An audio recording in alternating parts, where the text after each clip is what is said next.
règne plus. Béni soit ton nom, Saint-Esprit. Béni soit ta sainteté, Père. Tu changes le point d'arrêt. Nous voulons, Seigneur, glorifier ton nom. Merci, Saint-Esprit de Dieu. Oh,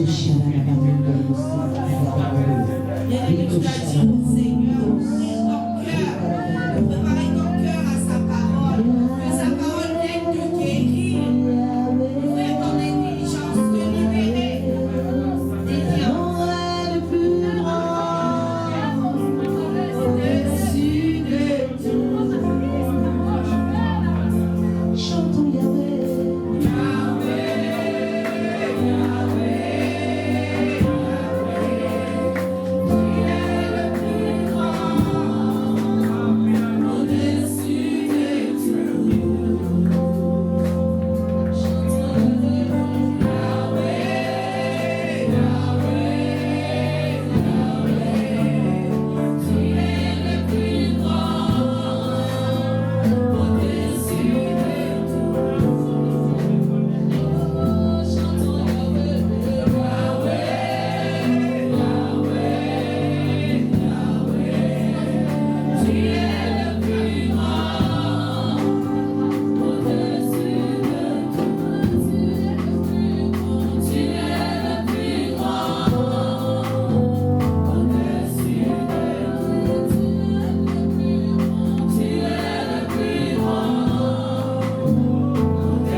adorateur peut bénir l'agneau, célébrer l'agneau, honorer l'agneau, glorifier l'agneau? Est-ce qu'un adorateur peut élever la voix pour lui dire combien est-ce qu'il est grand, combien est-ce qu'il est merveilleux, et lui dire qu'il n'y a point de Dieu comme lui, il n'y a point de nom comme lui, il est le Dieu de notre victoire, il est le Dieu de notre paix, il est le Dieu de notre équilibre, il est le Dieu de notre stabilité, il est le Dieu en qui nous avons mis notre confiance. C'est en lui et par lui que nous sommes forts, sans lui nous sommes faibles, et c'est en lui que bien qu'étant faibles, nous pouvons déclarer que nous sommes forts, et c'est en lui que bien qu'étant pauvres, nous pouvons déclarer que nous sommes riches. Merci, un cœur reconnaissant. Merci, oh Seigneur, toi, saint. Merci. Est-ce que tu peux le dire avec moi? Car tu as donné Jésus-Christ, ton Fils. Merci, merci. Donc, cœur reconnaissant. Merci, Seigneur. Oh Seigneur, toi, foi saint. Oh Seigneur, toi, foi saint. Merci, merci, merci. Car tu as donné. C'est le plus beau cadeau que tu peux nous faire. Maintenant, le faible dise, je suis fort. Et que le pauvre dise que c'est une prophétie. Je suis, car Dieu a déjà fait, il a fait de grandes choses.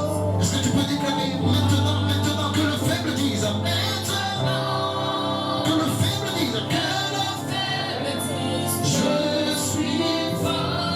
et que le pauvre dise que le pauvre, je suis riche, je suis, car Dieu a fait de grandes choses.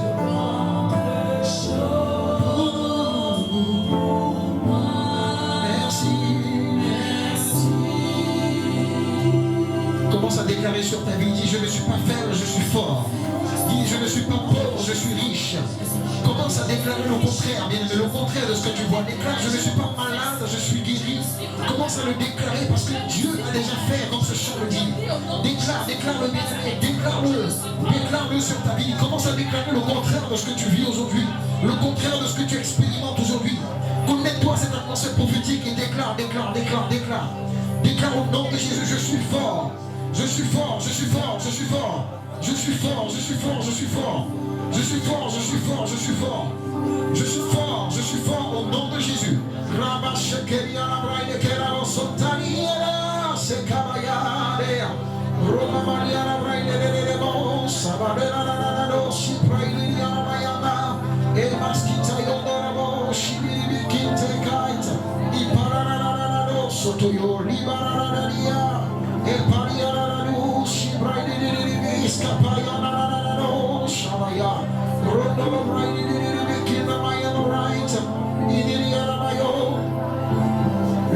main puissante de Dieu m'a montré sa puissance.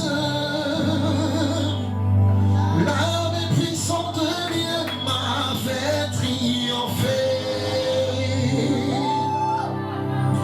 La main puissante de Dieu m'a montré sa puissance.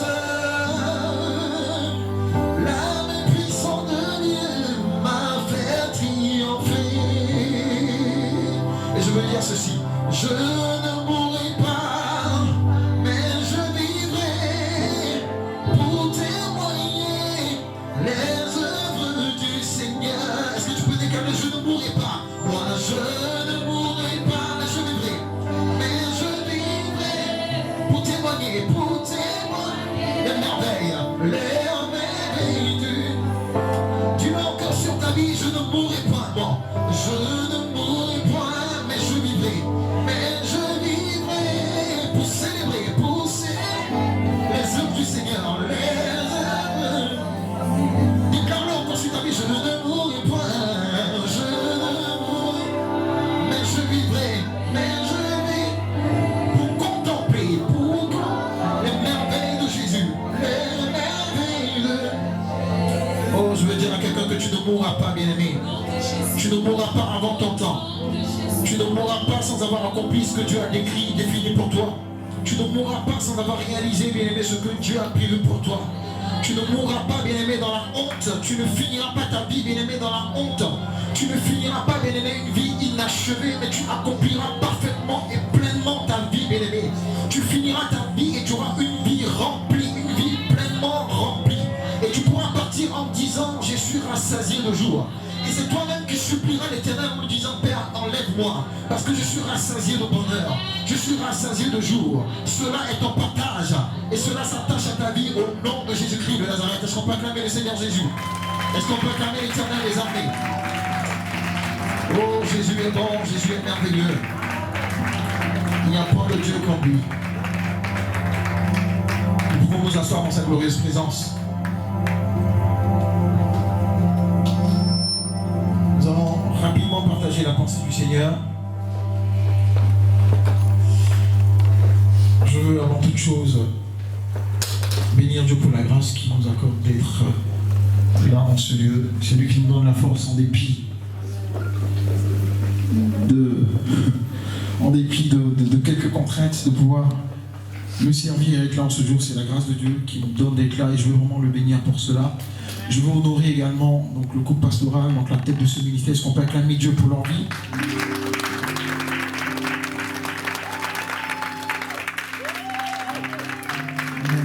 Je bénis Dieu également de tous les serviteurs de Dieu, le pasteur Clarisse, le diacre Saturnin, diaconesse Christia. Je bénis Dieu pour vos vies, je bénis Dieu pour toute l'église, tous ceux qui travaillent vraiment, qui font mains et pieds pour que ce ministère puisse tenir et progresser.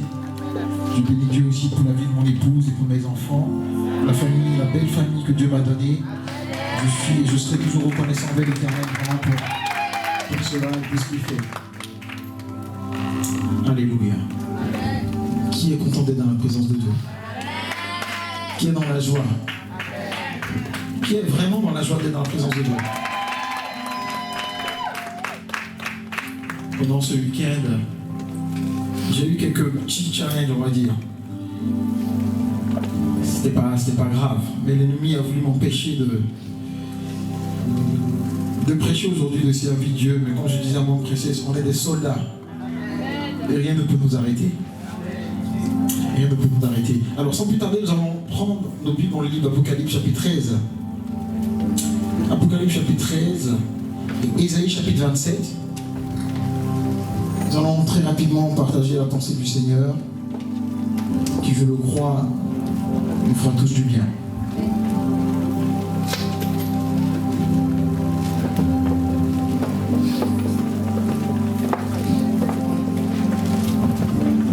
Apocalypse chapitre 13.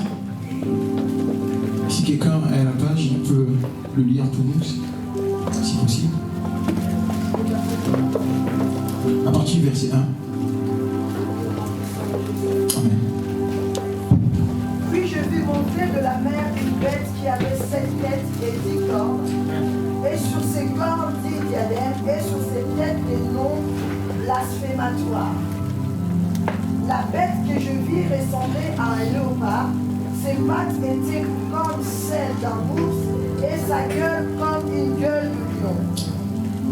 Le dragon lui donna sa puissance, son trône et une grande autorité. L'une de ses têtes était comme blessée à mort, mais sa blessure mortelle fut guérie. Remplie d'admiration, la terre entière suivit alors la bête. On adora le dragon parce qu'il avait donné l'autorité à la bête. On adora aussi la bête en disant qui est semblable à la bête et qui peut combattre contre elle. Il lui fut donné une bouche qui proférait des paroles arrogantes et des blasphèmes. Et elle reçut le pouvoir de faire la guerre pendant 42 mois et 42 mois. Elle ouvrit la bouche pour proférer des blasphèmes contre Dieu, pour insulter son nom et son tabernacle, ceux qui habitent dans le ciel et ceux qui habitent dans le ciel. Il lui fut permis de faire la guerre aux saints et de les vaincre. Elle reçut l'autorité sur toute tribu, tout peuple, toute langue et toute nation. et tous les habitants de la terre l'adoreront.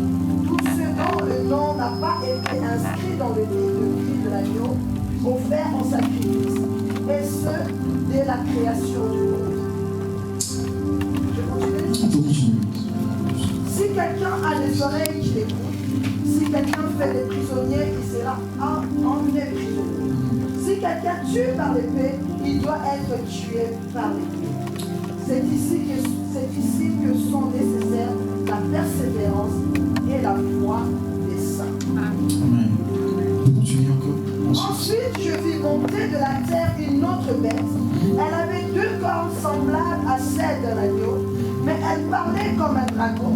Elle exerçait toute autorité de la première bête en sa présence, et elle obligeait la terre et ses habitants à adorer la première bête, celle dont la blessure mortelle avait guéri.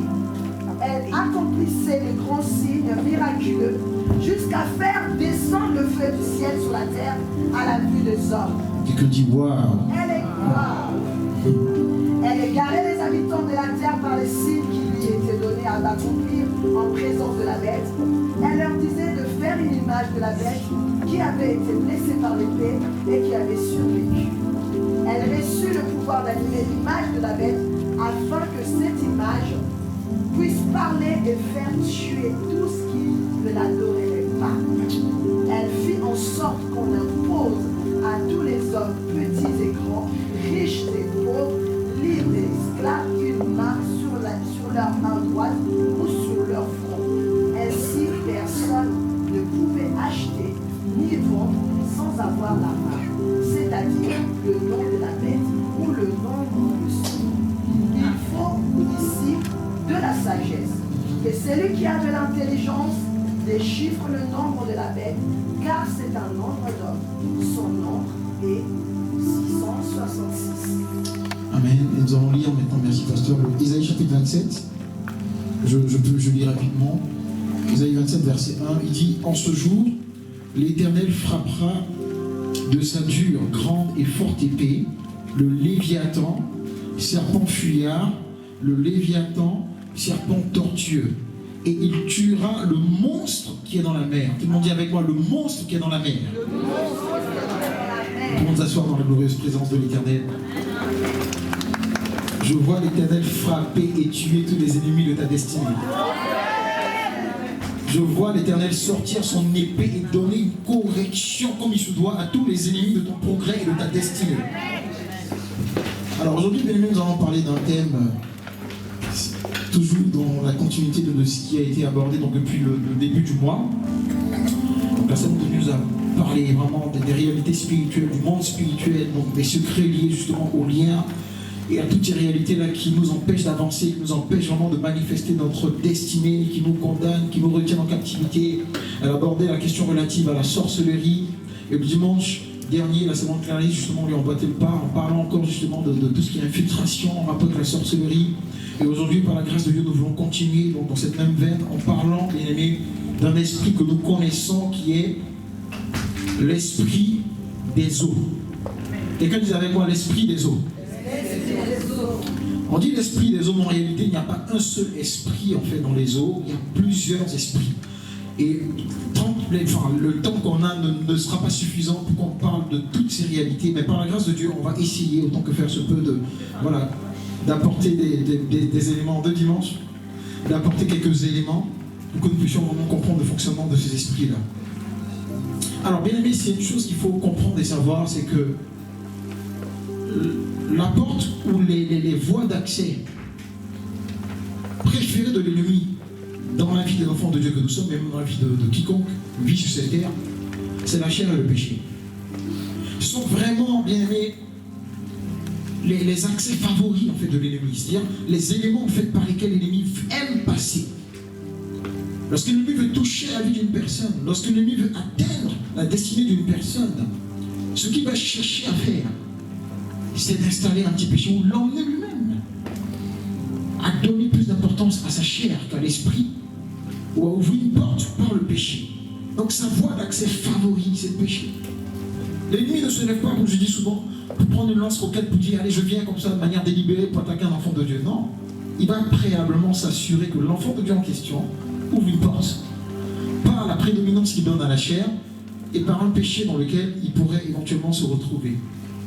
Et la clé ou les clés justement qu'il va utiliser pour pouvoir accéder à ces portes, c'est l'ignorance.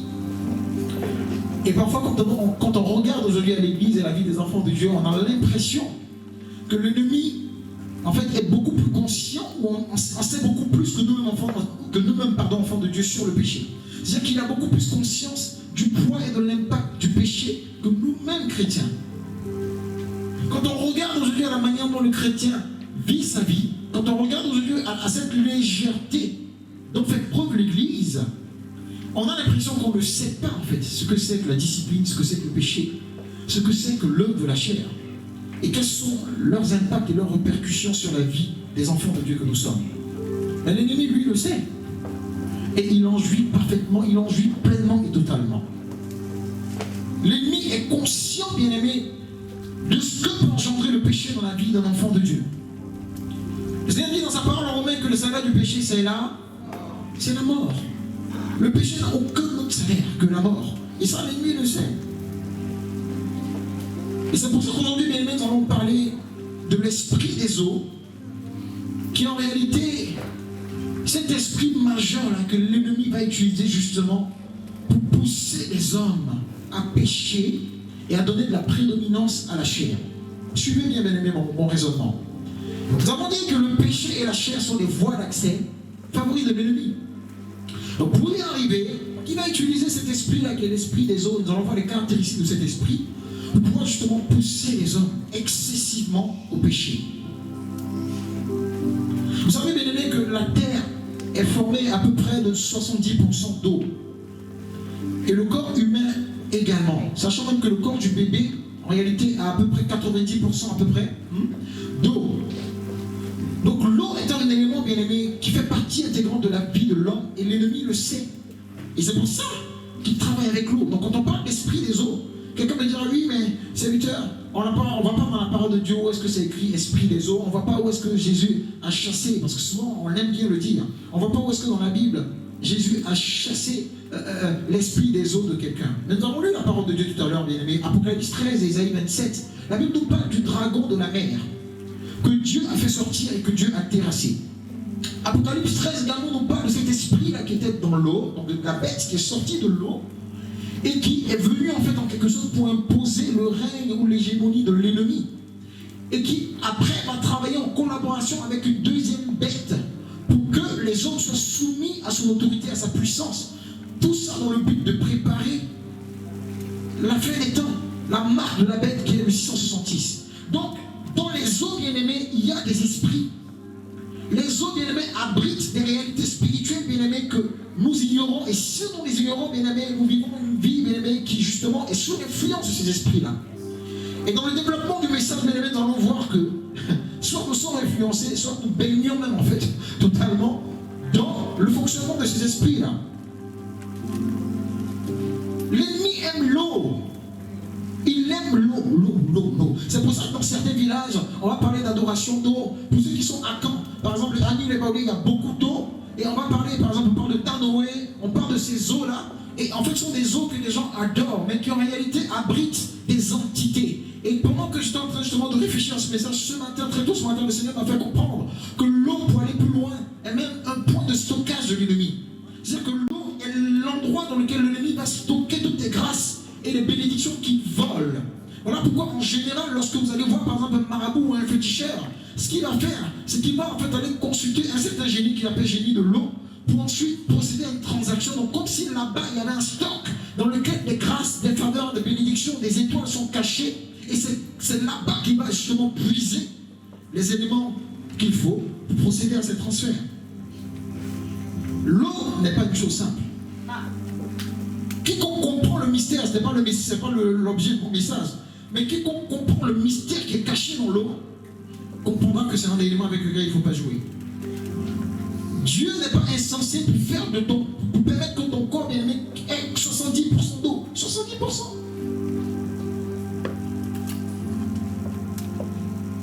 Dis à quelqu'un, il y a un mystère dans l'eau.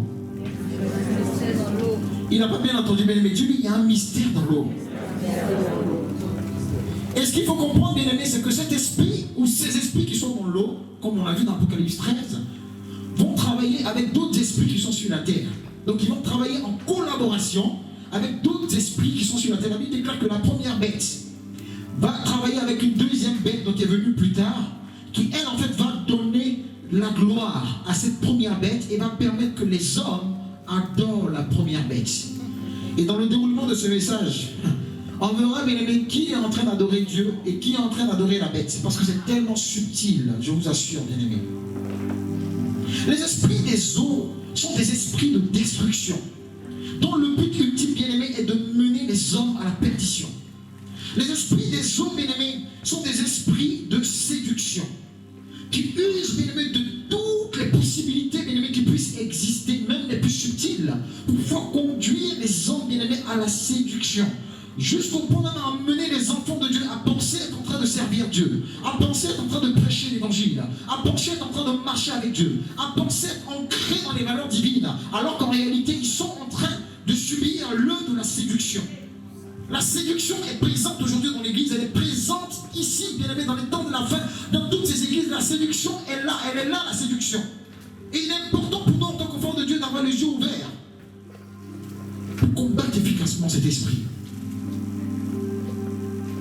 La séduction est là. Je vous dis la vérité, bien aimé. La séduction est présente, elle est déjà là, elle travaille déjà.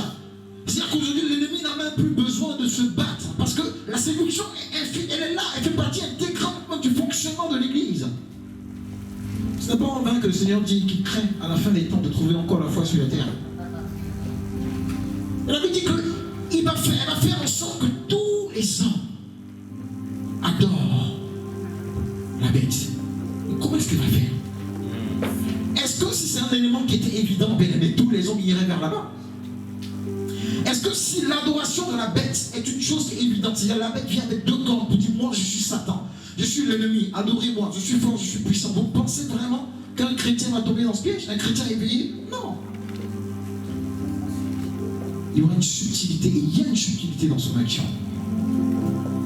C'est par exemple laquelle, sans plus tarder, nous allons justement rentrer dans le détail et voir les indicateurs de présence et les manifestations dans la vie des enfants de Dieu, même de tout être humain, de ces esprits des eaux. D'accord. D'accord. On va aller doucement. On va parler d'un premier point, bien aimé, qui est la débauche sexuelle. Donc la débauche sexuelle, bien aimé, c'est le premier indicateur ou la première manifestation de cet esprit-là. C'est son action favorite qu'il utilise en fait pour pouvoir œuvrer dans la vie des hommes. C'est tellement... Je vais vous raconter, bien aimé, un témoignage. Le témoignage d'une sœur. Une sœur qui chantait à l'église et tout ça, qui était vraiment consacrée à l'éternel, etc. Et puis un jour, malheureusement, a chuté. C'était plutôt une sœur consacrée. On a réussi à la distraire en lui disant oui, mais Dieu est amour. Vous savez, le nouvel évangile d'aujourd'hui, là. Un évangile avec des concessions, un évangile qui se veut équilibriste. Oh, mais Dieu est amour, tu sais, on peut se... Je sais que ton message aujourd'hui ne va pas te plaire. Mais je ne suis pas là pour te plaire. Je suis là, bien aimé, pour ton salut. Et je suis là pour que tu accomplisses ta destinée et que tu rentres pleinement dans le plan que Dieu a prévu pour toi. Je suis là, bien aimé, pour qu'à la fin des temps, toi et moi, parce que ce message me concerne aussi, on puisse se retrouver au ciel ensemble et qu'on puisse louer l'éternel. Parce que c'est ça la finalité, en fait. Et donc la sœur en question va aller malheureusement vers le frère et ils vont chuter. Et ce qui s'est passé, c'est que donc le lendemain matin, elle arrive à l'église et son pasteur, donc qui était une femme, l'appelle devant et commence à lui parler, commence à parler un peu de sa vie. Et lui dit, où est-ce que tu étais hier soir? Elle commence à gratter sa tête. Non, maman, j'étais... Où est-ce que tu étais hier soir? Elle gratte sa tête. Non, maman, j'étais là. Oui, mais là, tu étais où? Elle ne voulait pas parler. Et la servante de Dieu, du coup, qui commence à lui parler, lui dit, tu sais, hier nuit, pendant que j'étais en train de prier, le Seigneur a ouvert mes yeux.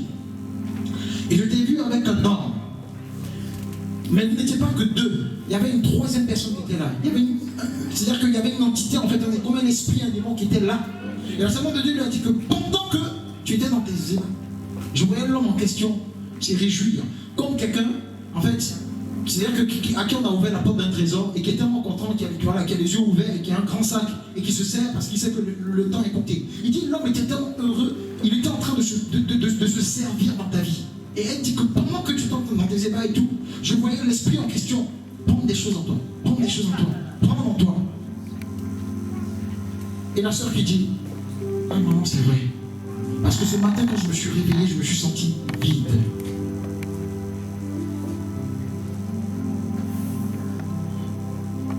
Le sexe est un élément dangereux, bien aimé. L'ennemi utilise le sexe pour récupérer les grâces et enrichir son stock. L'esprit des autres travaille, bien aimé, pour te prendre ce qui est à toi et ce qui est dans toi. Alors, à aucun moment dans ta vie, bien aimé, tu dois penser que c'est parce que tu es beau ou c'est parce que tu es belle que certaines choses t'arrivent. Et je vais encore aller plus loin et vous rendre mon témoignage avec l'accord du Saint-Esprit. Parce que j'avais remarqué quelque chose depuis la classe de primaire, collège, lycée et tout, que dans toutes mes classes, je ne dis pas ça, je ne dis pas que j'étais forcément, même si Dieu m'a quand même bien créé, alléluia, gloire à Dieu, mais je ne donne pas le crédit à cela. Mais j'ai l'impression que, en toute humilité, Dieu m'a permis aussi d'être bon quand même à l'école. Donc, j'avais l'impression que toutes les filles, c'est-à-dire que, voilà. Et je ne comprenais pas. Et à un moment, bien aimé, il y a cette séduction qui va te faire croire que c'est parce que tu as quelque chose, c'est parce que tu es beau. Au collège, dès le premier jour, j'étais en classe de 6e. Il y a une fille qui envoie quelqu'un, le gars là. Je dis, c'est quoi le problème? Je suis chrétien, je suis enfant de Dieu, mais je ne comprends pas. Ça a continué. 5e, 4e, il n'y a pas une seule classe où je n'ai pas connu ces réalités. En seconde, pareil. Là, elle envoie même une délégation. Ils étaient 2, je m'en souviens encore très bien.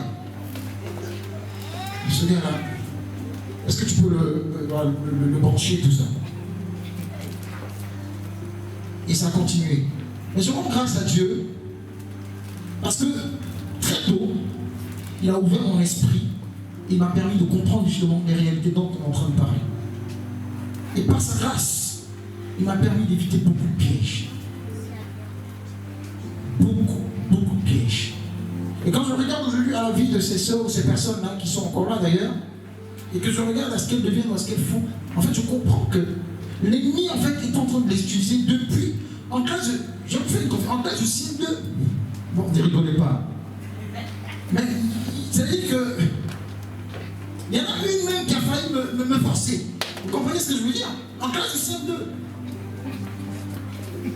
Non mais je vous dis la vérité en fait. Je ne vais pas dire son prénom parce que je pense que ça va sur les réseaux sociaux. Mais je m'en souviens comme si c'était hier. Elle m'a jeté sur la table parce qu'elle était plus âgée que nous. Elle m'a jeté sur la table. Et puis, j'ai couru comme jamais de ma vie. Je vous dis la vérité. Bon, je ne vais pas dire son prénom, mais je m'en souviens. Mais tout ça, bien aimé, c'était quoi à votre avis? L'ennemi me cherchait depuis.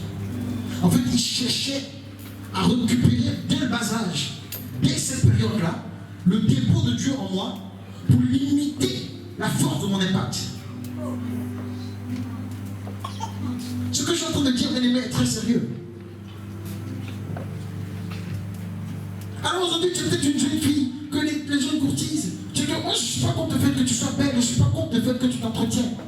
Mais attention, bien-aimé, on a dit que l'esprit des autres est un esprit de séduction. Donc tu es là, toi, en fait.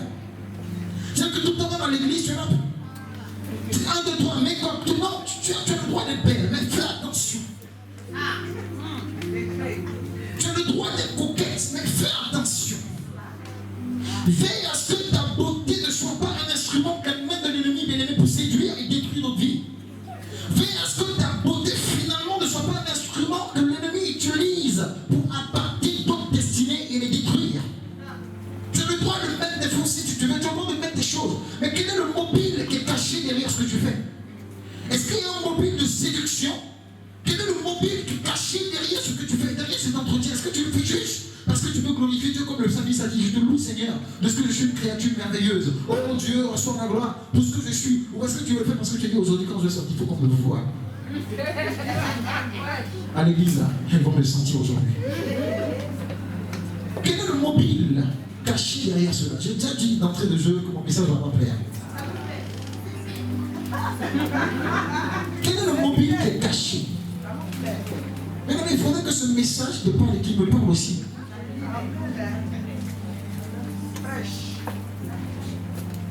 On est rentré dans un système où, c'est-à-dire que les sœurs mettent des habits, elles mettent des trucs et tout.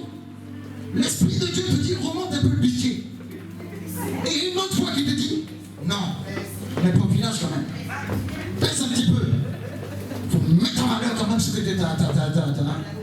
Et du coup, l'Esprit te pousse. C'est-à-dire que là où les Saint-Esprit te dit, monte ça bien, l'Esprit te dit, non, légèrement. Et c'est là que tu vois. Même à l'église, hein, tu adores, tu fais un peu, tu regardes. Est-ce que c'est suffisamment levé ou baissé? Quand c'est pas trop baissé, tu fais un peu. C'est-à-dire que d'une manière inconsciente, tu es en train de laisser l'ennemi t'utiliser. Non, l'idée ce n'est pas de porter des robes, de ne pas bien s'habiller. Je suis en train de dire que ton mobile ne doit pas être un mobile de séduction. Parce que si tel est le cas, l'ennemi t'a eu. Si ton mobile est un mobile de séduction, l'ennemi t'a eu. Tu es dans son camp, tu sers Dieu, mais en même temps tu le sers gratuitement. Un contrat sans salaire. Ce jour, je vais vraiment interpeller quelqu'un. Je vais interpeller quelqu'un bien aimé. Sur la puissance des rapports, sur la puissance du sexe. C'est pour ça qu'aujourd'hui on parle de prostitution et qui est même encore une manifestation justement de l'esprit des hommes. Proverbe 23, verset 21 dit, quand la prostituée est une fosse profonde et l'étranger est un puits qui est étroit. La prostituée est une fosse qui est profonde. Ça veut dire qu'on a parlé tout à l'heure du fait que l'esprit des eaux est quoi? Il est très profond et qu'il utilise justement les eaux comme son stock. Il dit l'étranger est un puits qui est étroit. Donc ça veut dire que la prostituée, là, toutes les prostituées qu'on peut voir, sont des instruments que l'ennemi utilise également pour pouvoir stocker, comme on l'a dit. La vérité, c'est que c'est un puits qui est étroit, c'est une fosse qui est profonde. Donc l'ennemi utilise aujourd'hui la prostitution pour pouvoir tirer des vies, pour pouvoir puiser des vies, pour pouvoir prendre des vies, pour pouvoir emmener des vies dans des profondeurs insoupçonnées et qu'on ne peut même pas maîtriser. L'homosexualité est également un instrument qu'il utilise. Aujourd'hui, on a peur de mots, il faut le dire. C'est également un esprit de débauche que l'esprit des hommes utilise pour détruire la vie des enfants de Dieu. Aujourd'hui, dans l'église, on le construit. Il y a même des mariages homosexuels dans certaines églises. La masturbation est également, bien aimé, un instrument de l'esprit des eaux. Et j'aime trop ce proverbe chapitre 16, verset 30. Il dit, celui qui ferme les yeux pour se livrer à des pensées perverses, celui qui se mord les lèvres a déjà consommé le mal. Oh, pour se masturber, il faut fermer ses yeux. Les spécialistes, il faut fermer ses yeux. Parce que tu ne peux pas être en train de méditer la parole de Dieu et te masturber, on est d'accord? Ou être en train de chanter Alléluia, Amen. Non, si toi tu le fais dans l'adoration, il faut fermer les yeux. C'est-à-dire qu'il faut développer un système de pensée qui va te donner en fait de déconnecter ton système de l'esprit de Dieu pour que la chair prédomine et donne donc à ton corps d'aller vers ses désirs et vers ses besoins. Il est celui qui ferme ses yeux, celui qui mord ses lèvres. Aujourd'hui, on a beaucoup de mordeurs de lèvres.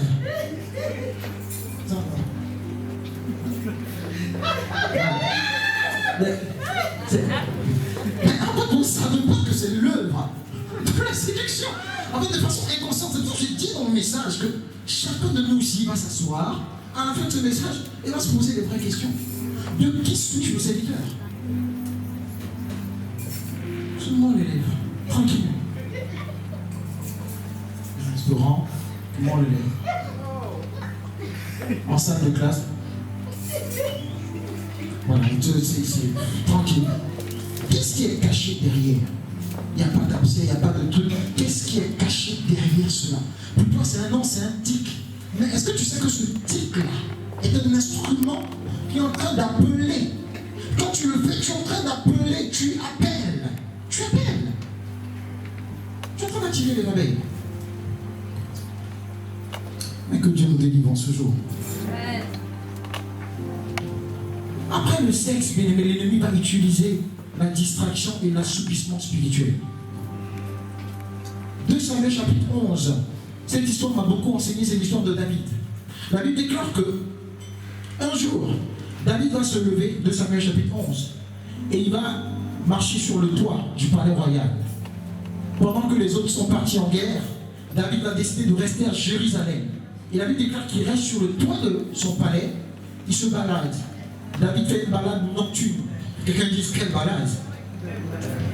Une balade nocturne. Donc David se promène sur le toit de la maison, sur le toit de la maison, sur le toit de la maison, sur le toit de la maison. Comme si ce chant qui dit quand je vois la bonté de Dieu briller sur le toit de ma maison avait perdu tout son sens ce jour-là. La gloire de Dieu n'était plus sur le toit. Et donc notre précieux roi David, se baladant, va voir une femme du nom de Bathsheba qui est en train de prendre son bain. Elle aussi, quelle belle nocturne. Et la Bible déclare que David va l'apercevoir. Les pensées de David vont être troublées. La Bible dit c'est une belle femme. Quand David va voir la femme, il ne va plus pouvoir dormir. Il va tout faire, il va tout mettre en œuvre pour avoir cette femme. Et il a eu, jusqu'à même tuer son mari pour la posséder. Mais mon point c'est, comment est-ce que cette chose est arrivée? J'ai dit que l'une des œuvres, l'une des actions de l'esprit des eaux, c'est la distraction et l'assoupissement. C'est arrivé le jour où David n'est pas allé en guerre. C'est arrivé le jour où David a dit, allez en guerre, moi je reste à Jérusalem. C'est arrivé le jour où David a été distrait. C'est arrivé le jour où David s'est assoupi. En se disant, allez, je me donne un peu de répit, un peu de repos. C'est ce jour-là que l'ennemi a créé une circonstance pour amener le roi David à pécher. Et nous savons tous ce que ce péché a causé. Inceste dans sa famille, désordre, immoralité. On a vu ce qui s'est passé, la débandade. Ce que je suis en train de dire à quelqu'un, c'est que la distraction est une arme de l'ennemi. L'assouplissement spirituel, lorsque l'ennemi veut t'atteindre, lorsqu'il arrive à une saison de ta vie où il voit qu'il y a une grâce particulière que Dieu veut déposer dans ta vie, lorsqu'il voit qu'il y a une faveur particulière dans laquelle tu dois rentrer, lorsque tu arrives à une saison stratégique de ta destinée, ce que l'ennemi va faire, c'est qu'il va te présenter une distraction où il va te faire tomber dans l'assouplissement, dans l'unique but de t'emmener, bien aimé, à aller loin de ce que tu devrais faire pour alimenter cette destinée-là. Ce jour-là, c'est tellement David devait être au combat, ou dans la présence de Dieu. Mais il a été distrait et assoupi. L'assouplissement est aujourd'hui dans l'église. L'ennemi nous amène à croire que non, c'est bon, on a trop prié, il faut se reposer. Mais aussi longtemps qu'on est vivant, qu'on est enfant de Dieu, il n'y a pas de repos possible. Il n'y a pas de repos possible. Nous sommes en guerre. Il n'y a pas de repos possible lorsqu'on est enfant de Dieu. La Bible dit marcher par l'esprit. Lorsqu'on parle de marcher, on parle d'une marche qui est constante et qui est permanente. Il n'y a pas un seul moment de ta vie où tu dois laisser la place à la chair. Il est prier sans cesse. Et quelqu'un me dira, mais comment on peut prier sans cesse? C'est le cœur. Quand je suis au travail, comment je prie sans cesse? Mais justement, le Seigneur veut t'emmener à une autre dimension. Parce qu'il y a une dimension de la prière où tu n'as même pas besoin d'ouvrir ta bouche. Il y a une dimension de la prière où tu es tellement connecté que même tes pensées commencent à prier. Et même quand tu es assis dans ton bureau, tu as la capacité de parler en langue sans sortir de son. C'est que tu as. Il m'arrive de le faire. Pendant que je suis là devant l'audio, j'ai la pause qui bouge.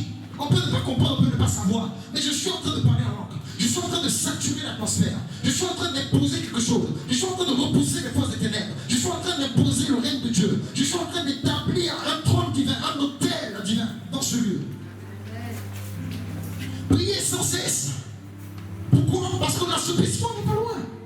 Priez sans cesse. Pourquoi? Parce que l'ennemi va essayer de vous distraire. Et s'il arrive à vous distraire, il vous emmènera à faire des choses que vous n'avez jamais pensé pouvoir faire. Combien d'hommes consacrés ne sont pas tombés? Ne pense pas que c'est parce que tu es fort. Ne pense pas que c'est parce que tu es fort que tu ne tombes pas. Non. Je vous dis la vérité, bien aimés. Ne pense pas que c'est parce que tu sais que tu as pu tout. Non. C'est juste parce que tu n'es pas dans un environnement qui favorise ta chute. La distraction. Et tu es la vie de prière. Tu te lèves, tu veux prier, tu te sens lourd. Tu te lèves, tu veux intercéder, tu te lèves, tu veux méditer la parole de Dieu. Tout de suite, tu te dis non, prends ton téléphone. Et cause la chute des pasteurs. On entend des choses, regardez ces derniers temps, on entend des chutes de pasteurs, des scandales dans l'église, des scandales, c'est l'œuvre de l'esprit des eaux. qui travaille également de connivence avec l'esprit de sorcellerie. Pour pouvoir justement détruire, tuer l'église, affaiblir l'église. Mais je crois par la grâce de Dieu que cela ne sera pas ton partage. Cela ne sera pas mon partage. Je crois que Dieu, par sa grâce, va nous maintenir et nous donner de manière stratégique d'éviter tous les pièges de l'ennemi et du monde des ténèbres. L'une, bien-aimée, des manières de travailler ou l'un des fonctionnements de cet esprit, bien-aimé, c'est qu'il travaille de pair. On a parlé de l'esprit qui agit sur la terre, l'esprit qui est sorti de la terre. Donc il travaille l'esprit des autres de pair avec un autre esprit qui est sur la terre et qui se manifeste par plusieurs choses que nous voyons aujourd'hui, telles que la mode. Je vous dis la vérité, l'esprit des eaux opère par la mode. Aujourd'hui, on voit ça, c'est la coiffure de Rihanna. Donc, tout le monde le fait. On rase ici, tectonique. On dit non, ça c'est la coiffure de Rihanna. Ça c'est la coiffure de Beyoncé. Alors, est-ce que vous savez ce qui s'est passé dans le secret? Est-ce que vous savez qui est-ce qui a inspiré les stylistes qui ont sorti tel ou tel vêtement? Est-ce que vous savez bien les consécrations qui ont été faites derrière? L'ennemi utilise la mode comme un instrument pour posséder des vies et contrôler des vies. Aujourd'hui, la semaine dernière, on a parlé dimanche dernier des gens qui baissent les pantalons. Mais vous savez que les pantalons baissés aux États-Unis avant, en fait, étaient mis par les prisonniers. Donc les prisonniers, en fait, quand ils étaient en prison, ils baissaient le pantalon pour dire, mon gars, je suis prêt. Si jamais tu es OK, je suis prêt. En fait, c'est un signe pour leur dire que, vous voyez ce que je veux dire? L'homosexualité. Donc c'est un signe, ils baissaient le pantalon. Et aujourd'hui, c'est devenu un effet de mode. On y va. On baisse le pantalon. Et tu es tombé. Et on va en parler après, justement. De ce que c'est une chose qui se passe dans ta vie la nuit. Il y a des films qui sont inspirés de l'esprit des autres. Des films. Je n'arrive pas à comprendre comment un enfant de Dieu soit devant un film. Et que, c'est-à-dire pendant 5 minutes, il y a une partie du film où des gens sont dénudés en train de faire des choses. Tu es célibataire. Tu regardes le Saint-Esprit, fortifie-moi. Te fortifier en quoi là? En quoi l'Esprit de Dieu doit te fortifier? Lorsque tu vois un film où il y a des actions bizarres, tu es célibataire, mais pourquoi tu n'avances pas le film? On ne dit pas que tu n'as pas le droit de regarder Netflix. Mais quand tu comprends que l'une des guerres les plus importantes, c'est la guerre des pensées, tu t'arranges à ce que tes pensées ne soient soumises à aucune chose qui puisse justement les affaiblir ou les soumettre à autre chose que les lois de l'Esprit. Et tu regardes. Et quelque temps après, quand le soir, les choses se passent dans ton corps. Tu sens une certaine chaleur. Tu sens des vibrations. Tu dis ça, c'est l'attaque. Ça, c'est une attaque. C'est l'ennemi qui veut utiliser ma main pour faire des choses que je ne veux pas faire. Ça, c'est un esprit, cet esprit est moi. C'est-à-dire qu'il y a beaucoup de comédiens aujourd'hui dans l'église, dans la maison de Dieu. Il n'y a pas de péché sans porte ouverte. Mais je vous dis la vérité. Tu es au travail, tu as une collègue qui est proche de toi, tous les midis, elle vient. Alors, non, ce n'est pas fou. Quand une personne commence à s'intéresser à toi, tu le sais. Quand un gars, en tant que jeune fille, s'intéresse à toi, tu le sais. Il n'y a pas besoin de prophétie pour ça. Dans ses manières, dans ses attitudes, tu le sens. Tu es marié. Pourquoi tu te permets de te retrouver dans des cadres où tu es seul avec la personne? Après, tu dis non, c'est l'esprit d'adultère de mon père qui m'a poursuivi. Mais lorsque tu es conscient justement que ton père a un esprit d'adultère, pourquoi tu favorises des promiscuités avec des femmes alors que tu es marié? L'ennemi utilise toutes ces circonstances. Il va même jusqu'à utiliser, bien aimé, des miracles. Parlant de séduction et de distraction, il va utiliser des miracles pour distraire. Il y a beaucoup de miracles qu'on voit aujourd'hui sur Internet qui ne sont pas de Dieu. Apocalypse 13 que nous venons de lire, nous n'avons pas lu par hasard, nous dit que la bête va faire de grands prodiges jusqu'à séduire tous les habitants de la terre. Et là, les hommes sont là, waouh, quel miracle! Ouh, c'est extraordinaire! Alors qu'en réalité, c'est alimenté par l'esprit des autres. Il y a des prophéties qui sont des prophéties de séduction, qui ne viennent même pas de Dieu, qui viennent de l'esprit des autres et des esprits familiers. On en parle, on en parle aujourd'hui. L'ennemi travaille pour distraire. Il y a même des danses, et ça c'est ce matin que le Seigneur a ajouté ça. Il dit qu'il y a des danses qui sont des danses alimentées par l'esprit des autres. Il y a des danses qui sont alimentées par l'esprit des autres. Je ne me permettrai pas de les faire, de toute façon je ne sais pas les faire. Mais imaginez-vous certaines danses. C'est-à-dire que les gens font ces danses-là, et puis ils sont étonnés après de ce qui se passe. Ou ils font des mouvements vers l'avant, de toute façon, ils dansent, puis Le moment où ils sont sérieux, ils sont concentrés dans la danse. En train de bouger le truc et tout ça. Attends, qu'est-ce que c'est? Qu'est-ce que ça va marcher? Qu'est-ce que ça alimente? Qu'est-ce que c'est là? Il bouge. Et il est convaincu qu'il est en train de danser. Et ce matin, il y a des jeux de reins qui sont des jeux des reins des gens. Hein.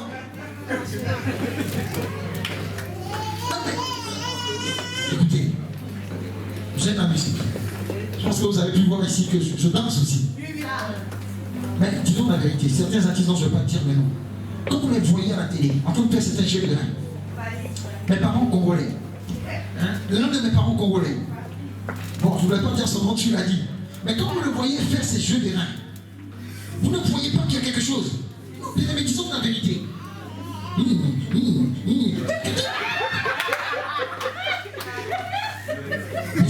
Doucement. Mais attendez. Mais non, je veux que nos esprits soient ouverts, les gars. On est là pour parler de la vérité de la parole de Dieu. Doucement. Comment comme ça? Comme ça. Attends, mais.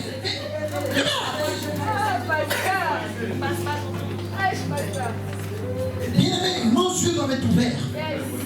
C'est une instrumentalisation de l'esprit des autres pour emmener les chrétiens à recevoir une mauvaise semence. Et tu as des chrétiens qui sont à l'aise. Non, c'est pas grave, moi j'écoute la musique du monde juste pour le fun. Hein. Moi c'est juste pour le fun. Et tu es surpris de voir que certains esprits dominent ta vie. Le jour où tu vas danser ça, tu es en train de dire à l'esprit là que je cautionne ce que tu as mis en place. Je suis un adepte de l'inspiration que tu as donnée à la personne en question. Automatiquement tu te soumets à son autorité. Il y a des femmes qui sont à shake your body. Mais shake your body là. Le body que tu shakes là. Le shake your body, c'est le truc. On bouge devant. Ah, vous connaissez pas ça? Vous connaissez pas shake your body?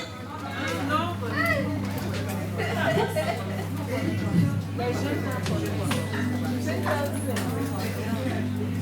Que le Saint-Esprit nous aide. C'est le truc qu'on bouge son derrière d'une manière excessive. On soulève son derrière comme ça d'une manière truc. Quand tu le soulèves, à qui tu l'exposes? Et on va y arriver justement à ceux à qui tu l'exposes pour finir. Tu les exposes aux incubes, aux succubes. Les incubes et les succubes sont justement des esprits magnifiques qu'on appelle une femme de nuit, mari de nuit. Un incube qui signifie en fait coucher sur, ou un cubo, ou un cubus. C'est un démon mâle en fait qui prend un corps pour abuser sexuellement de lui, pour abuser sexuellement d'une femme, pardon, lorsqu'elle est endormie. Et cet esprit-là en fait va exercer, c'est un démon en fait incube qui va exercer une pression sur sa poitrine. Voilà pourquoi en général les femmes qui sont soumises à ça sentent qu'il y a une force qui sont tuées. Qu'elles ne peuvent pas se réveiller. En fait, il va exercer une pression sur la poitrine de la victime endormie comme pour l'étouffer. Et en même temps, il est en train d'abuser d'elle. Et c'est son équivalent féminin qui est le succube. Et l'esprit en question est apparu vers 1372 pour désigner spécifiquement un démon mâle en fait. Et il dérive en fait du latin classique qui est incubo, qui est formé sur ou couché. Et la civilisation mésopotamienne, bien aimée, le connaît sous le nom de Lilou, mais c'est dans la Grèce antique, en réalité, Lilou avec L-I-L-U, mais c'est dans la Grèce antique que l'Épiatès est perçu pour être un démon qui s'attaque aux dormeurs.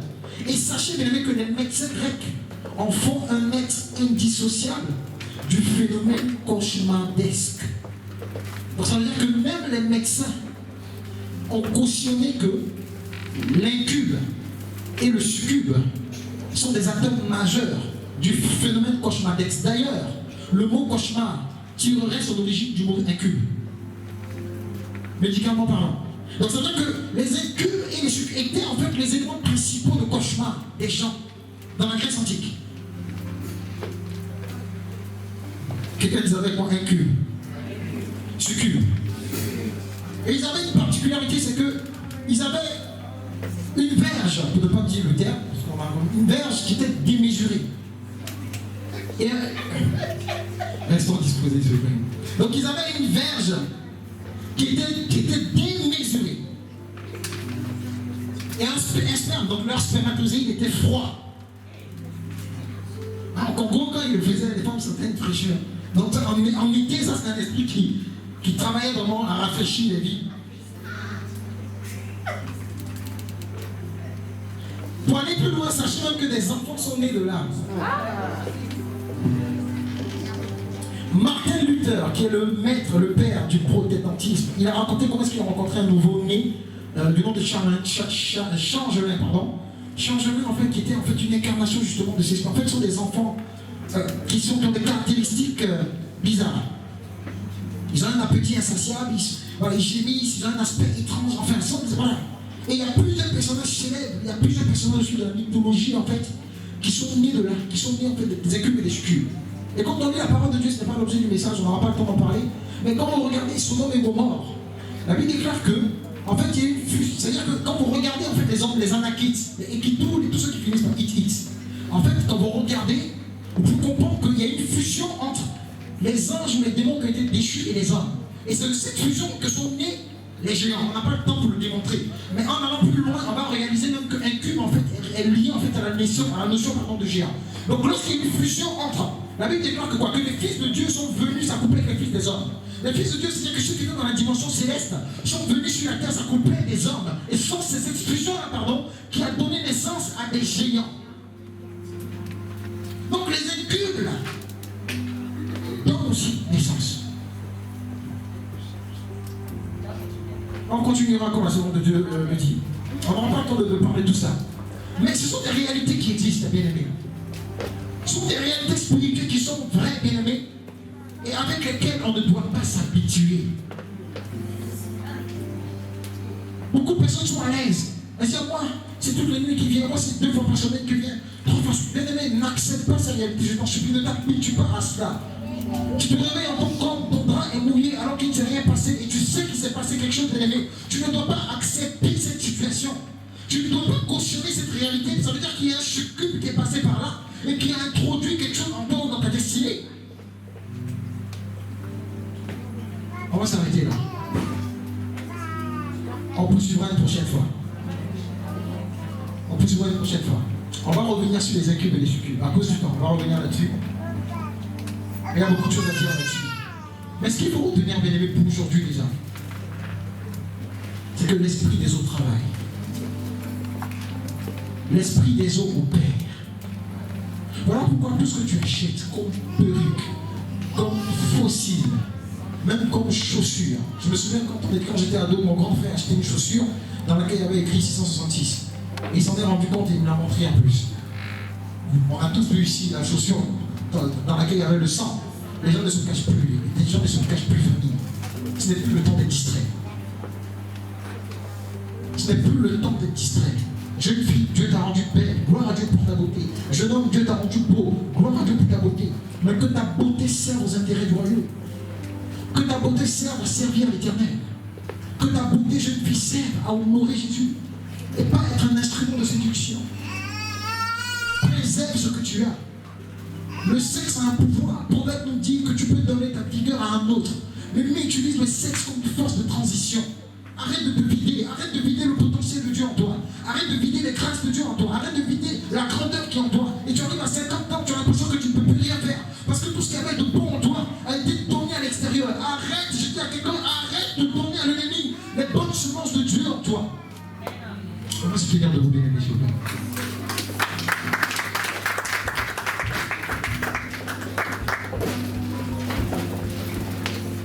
J'ai dit déjà d'entrée de jeu que mon message n'allait pas plaire. Amen. J'ai dit que ça n'allait pas plaire. Et je sais que ce n'est pas le genre de message. Vous attendiez un message prophétique. Oh, pour ça, Emmanuel aujourd'hui va venir. Il va dire non. Il était important d'élever qu'on parle de ces choses. Parce qu'en réalité, les bénédictions et les prophéties sont déjà sur nos vies. C'est ce que nos frères nous détruisent là, en fait, qu'on ignore. Et c'est de ça qu'il faut qu'on parle. Voilà pourquoi de là où tu es, tu vas élever la voix et tu vas parler à ton Dieu. Et tu vas bien aimer te repentir déjà devant le Seigneur dis Seigneur, je te demande pardon. Là où dans mon parcours, ou à un certain moment de ma vie, Seigneur, je me suis laissé instrumentaliser par l'esprit des autres. Là où par mes attitudes, par mon comportement, Seigneur, j'ai laissé l'ennemi m'utiliser comme un instrument de séduction, me mettant ainsi sous son pouvoir et sous sa domination. Et là, de là où tu es, bien-aimé, et incline-toi devant le Seigneur. Peut-être que de manière consciente ou inconsciente, tu l'as fait. Pense-toi devant sa majesté et demande pardon à ton Dieu. Si tu as bien compris, bien-aimé, tout ce qui a été développé, tu peux comprendre, bien-aimé, qu'il est tellement subtil de travailler pour lui et de se soumettre à son autorité. Alors parle à ton Dieu ce jour. Et lève la voix, bien-aimé, et incline ton cœur devant lui. Demande-lui pardon. Dis Seigneur, je te demande pardon. Je te demande pardon, Jésus. Là où j'ai laissé l'esprit des eaux, là où j'ai laissé le pouvoir des eaux, là où j'ai laissé, Seigneur, les stratégies de l'esprit des eaux influencer ma vie, là où j'ai été moi-même un instrument entre les mains de l'esprit des eaux, je te demande pardon. Je demande pardon, Seigneur, pour cette musique que j'ai pu.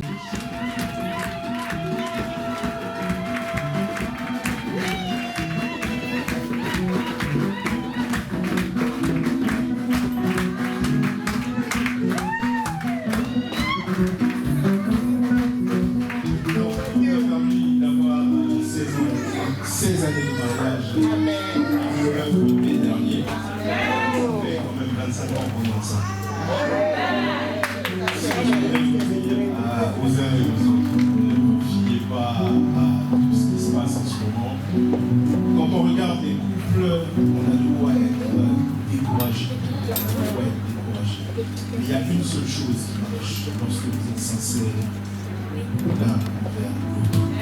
Lorsque vous êtes sincère, soyez juste sincère.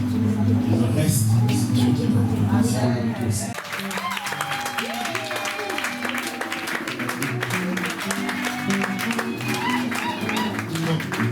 Je vais passer mon épouse, ok? Elle a envie, je pense, de s'exprimer.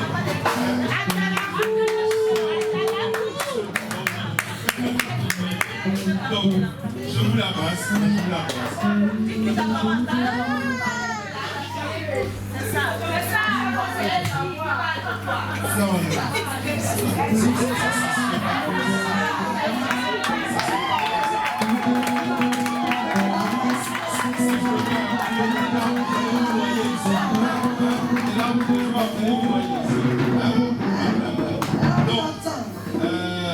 Très rapidement, on se connaît depuis tout petit. J'avais 7 ans, elle 4 ans. Des voisins qui avaient des cheveux longs, là, comme ça, qui nous séparaient. Et ça avait commencé depuis ce bas âge. Et on se rendait malade pour aller à l'école. Du coup, on nous laissait à la maison et nous, on profitait rapidement pour se voir. Voilà, on a été à la bonne école. Lui, elle a escaladé une fois la clôture, elle est tombée, mon chien lui a rendu ses comptes. Bon, j'ai déjà suffisamment fait, 3 premières fois.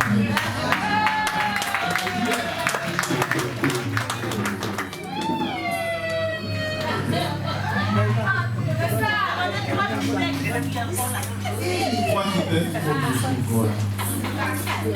La persévérance dans l'amour.